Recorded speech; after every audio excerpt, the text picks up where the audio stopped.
इस पावन दिन के अवसर पर ऐसे कार्यक्रमों का संचालक श्री नीतीश जी के द्वारा किया जा रहा है, मैं इसके लिए उनको बहुत बहुत धन्यवाद का पात्र मानता हूँ।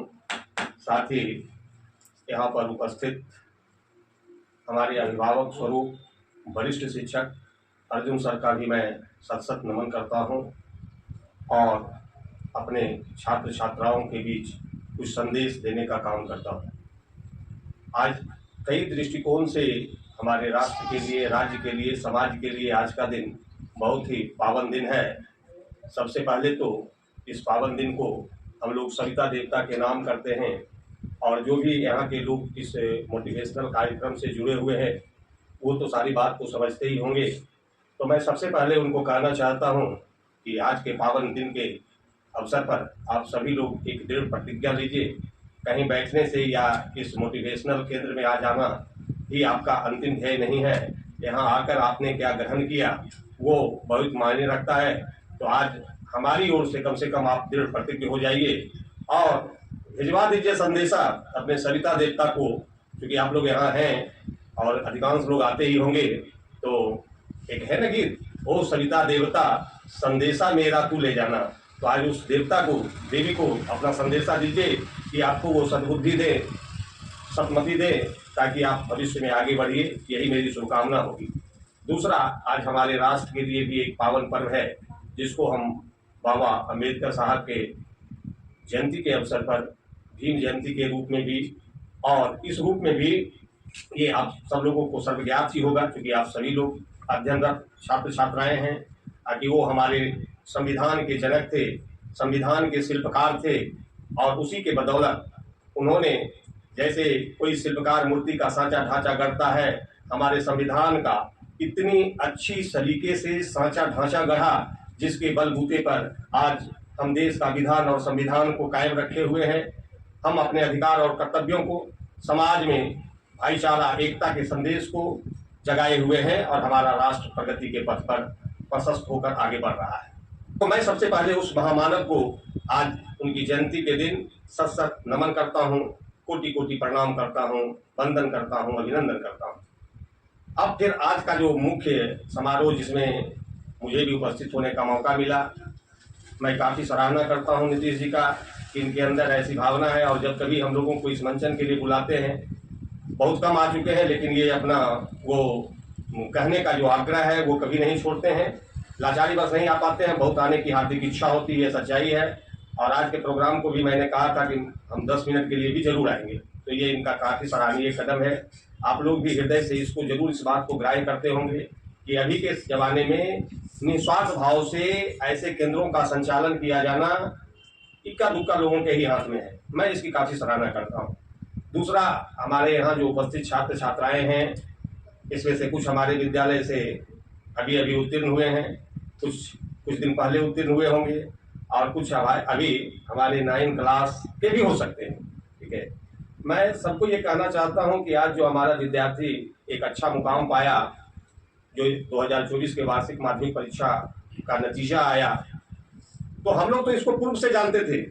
और इस साल के जो मेधावी छात्र छात्राएं हैं, मैं शुरू से कहता था और विश्वास भी था, क्योंकि ये सब जो रिजल्ट घोषित हुआ उसके 10 दिन पहले मैं अपने प्रधानाध्यापक से इस बात की चर्चा की, जिसमें हम लोग 4 नाम रखे हुए थे। थोड़ी सी चर्चा इसकी कर देते हैं।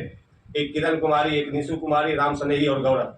हमको पूरा ये था कि हमारा ये 4 बच्चा जिला को तो चीर देगा ही, हो सकता है कि राज्य में भी आ जाए, और कमोबेशी राज्य में भी आ गया। हम लोग काफी संतुष्ट है। मैं व्यक्तिगत रूप से काफी संतुष्ट हूँ कि हमारा बच्चा हो गया, जिला टॉपर हो किया और राज्य का भी टॉपर हो गया, क्योंकि उसके अंदर जो जज्बा है, उसके अंदर जो जुनून है और जो उसको विषयों पर अपना कमांड है और जो उसके अंदर ज्ञान है, वो किसी टॉपर कहलाने का मोहताज नहीं होता है। वो तो 2 दिन 4 दिन में लोग भूल जाते हैं। याद भी रखता है तो वो विद्यार्थी ही याद रखता है कि हमारा ऐसा स्थान आया था। मैं एक तरफ तो आपके सविता देवता को आपको संदेशा भेजना, मैं भी अपने तरफ से आपको भेज दूंगा। दूसरे तरफ आप देख रहे होंगे एक बहुत ही महापुरुष की फोटो लगी हुई है, विवेकानंद की। उनका एक उक्ति था जिसको हम लोग आज तक सिरोधार्य किए हुए हैं। आपको भी कहेंगे कि आप भी उसको आत्मसात कर लीजिए, सिरोधार्य कर लीजिए। उनका यही कथन था, उठो। तुम लोग क्या कहते हो, सुतो? तो कहते नहीं, सुतो नहीं, उठो, जागो और लक्ष्य की प्राप्ति होने तक रुको नहीं। तो सही में यदि इस चीज को आत्मसात कीजिएगा, सफलता आपके कदम चूमेगी। कोई भी दुनिया का ताकत आपको नहीं रोक पाएगा। और कई लोगों में ये भ्रांति होती है कि अरे हम अब तो घर का काम करते हैं, हम अपने बच्चों को भी जो हमसे पढ़ चुका है वो सारी बात को समझता होगा। ये नहीं कि कहीं मंच से हम लोग बोलते हैं तो बोलते थे कि जरा बताओ तो हमको कि 3 बजे भोर से लेकर के और 6 बजे सुबह तक किसका माँ बाप किसको कौन काम देता है? कोई काम नहीं देता है। और यही तो असली पढ़ने का बेला है। हम यदि 2 घंटा भी इसका उपयोग कर लिए तो बाकी टूटी फूटी ढंग से 1-2 घंटा भी तो जरूर जोड़ हो जाएगा। तो काम करते हुए भी, और हम लोग तो शिक्षक हैं, हम लोग भी तो हर दिन काम करते हैं और फिर भी समय से विद्यालय पहुंचते सारा काम करते हैं। जो तुम लोगों को यदि वो काम सुनाएंगे तो लगेगा कि अरे नहीं, क्योंकि हम लोग सारे लोग कोई कलेक्टर एसपी का बेटा बेटी नहीं है, हम लोग गांव देहात का है नहीं। और हम लोग तो इस सिद्धांत को बच्चों को हम क्लास में जितना पढ़ाते हैं उससे ज्यादा किस्सा भी करते हैं। तो हम लोग का तो पाँव ऐसा है कि चल घोड़िया धाने धान, जहाँ जैसे है जैसा मौका मिलेगा उस तरह से हम लोग भाग दौड़ करके जीवन में आगे बढ़ने का काम करते हैं। तो हमारा ये कहना हुआ कि आप जहाँ भी सीखने का काम करते हैं, वो विद्यालय हो या आपका कोचिंग संस्थान हो, ट्यूशन हो, या आपके माता पिता यदि उस लायक है तो वो भी आपको देते हैं उस तरह का ज्ञान, तो आप उस पर पूरा फोकस कीजिए। लेकिन एक बात जरूर कहेंगे, अभी पहला सेशन में कुछ छात्र उपस्थित हुए थे, उनके द्वारा भी इस बात को स्वीकारा गया कि विद्यालय की एक अलग महत्ता होती है। और पहला सेशन में ही हमारे वरिष्ठ शिक्षक अर्जुन सर के द्वारा भी कहा गया, और सही में वो जमाना हमसे ज्यादा अर्जुन सर देखे और फिर हम लोग देखे हैं कि कहाँ कोचिंग था, कहाँ इतना ट्यूशन था, और बच्चों को गलत संव्यवहार में भी फंसाता है। हमारा बच्चा तो ये कच्चा बांस की तरह जैसे मोड़िए नहीं, गलत बात तो लोग जल्दी सीखता है। अरे स्कूल में नहीं जाए न टॉपर बन जाइए, हमारा विरासत है तो की टॉपर बने भैया, तो कहाँ से पढ़ रही? अरे अभी तो अधिकांश हम लोग देख रहे हैं कि हमारे के विद्यार्थी, अरे भाई तो हम कहते हैं कि तुम भी पढ़ाओ, हम लोग थोड़े थोड़े पढ़ रहे हैं ना भाई, सरकार हम लोग को भी पैसा देता है। और विद्यालय में चूंकि कई विषय के शिक्षक होते हैं, हालांकि हमारे यहाँ तो 3 ही शिक्षक हम लोग थे और जो कुछ बन पाया किए, और उसी के बदौलत हमारा बच्चा हर एक सेशन में, ये नहीं इस बार थोड़ा ज्यादा छलांग लगाया तो इस बार बच्चों के साथ बंदर का कहानी बहुत किए थे, कहते थे बंदर जैसा छलांग मारो, सही में बंदर जैसा सब छलांग लगा दिया। तो विद्यालय आप जरूर जाइए, ठीक है।